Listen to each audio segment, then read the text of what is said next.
went to church and stuff like that. But coming to college, I kind of got away from that. I didn't really feel like I needed that in my life in order to enjoy the things I wanted to enjoy. But when I did finally come back my sophomore year, I kind of jumped right into it.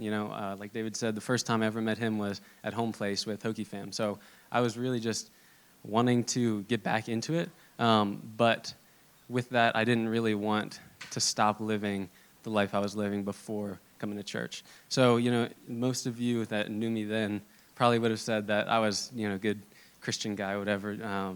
Went to church and went to small group and had these Christian thoughts.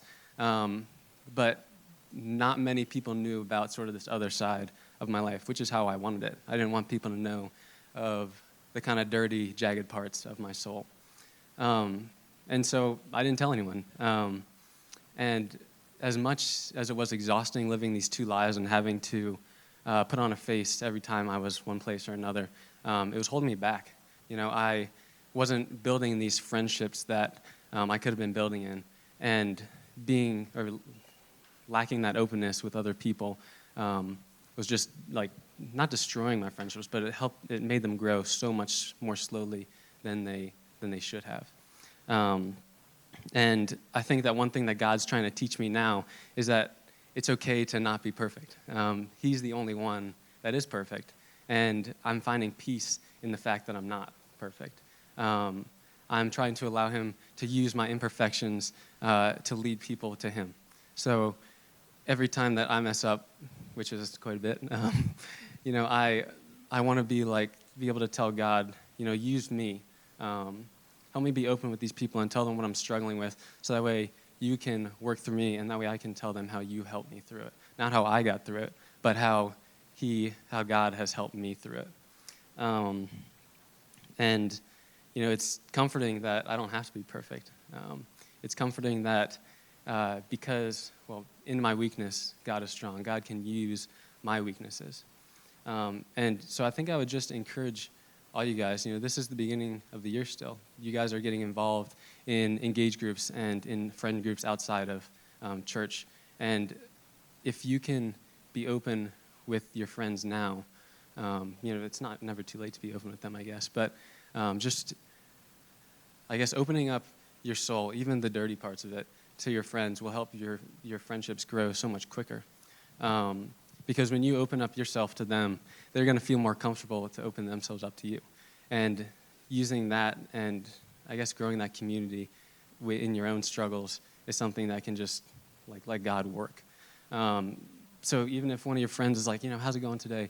And you're just like, I'm not doing great, I'm really doubting God at this point in my life. They might be like, yeah, so am I. And they can be like, let's work through this together. Let's go at this together and let's pursue God together. And even if they're not dealing with that, let's say they're just like, oh, I'm sorry to hear. What can I do for you? They can offer you words of encouragement, and they can say, God is still always with you, and God is going to be with you to the end. And even that little bit of encouragement, even if your struggles aren't super high on top of your priority list, they're still real. And just those encouraging words can help you through those struggles, no matter how big they are. And just that shared experience of, just shared experience of sharing your struggles together can help your friendships grow immensely. Let's see. Sorry. God gave us community for a reason. He wanted us to live into it for a reason. That's the best way for us to grow close to him. And as much as personal time is important for us to have, it's also important to be in community. So, we just had fall retreat this weekend, which was an awesome, awesome time to build community. We watched each other get baptized. Some of us did. And, just that shared experience of proclaiming your faith is something that's just awesome. I love that, the baptisms. And so, I would encourage you, just as you're, making these new friends, don't be afraid to be open with them. Don't be afraid, like I said, to show your dirty sides a little bit, like your Jim. show your struggles.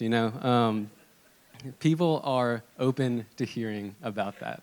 if someone came up to you and was like, I'm struggling with this, the first thing you wouldn't say, oh, you're not perfect. Why would I want to be your friend? No, they're going to want to help you through that, and they're going to want to still pursue a friendship with you, even though you're not perfect.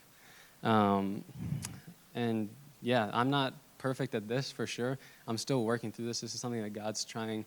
I feel like God is trying to lead me to, and to be more open with people. And I've already seen the fruit of that. This summer and the beginning of this year, I've made so many new friends, so many friends that I can just be open with because I don't know why I can, but I think it's just God working in me, just being open. I don't have to pretend like I'm strong all the time. I can just be me, and that's really refreshing, and I hope you guys can find that too. So that's what God's been doing in my life. So thanks, guys.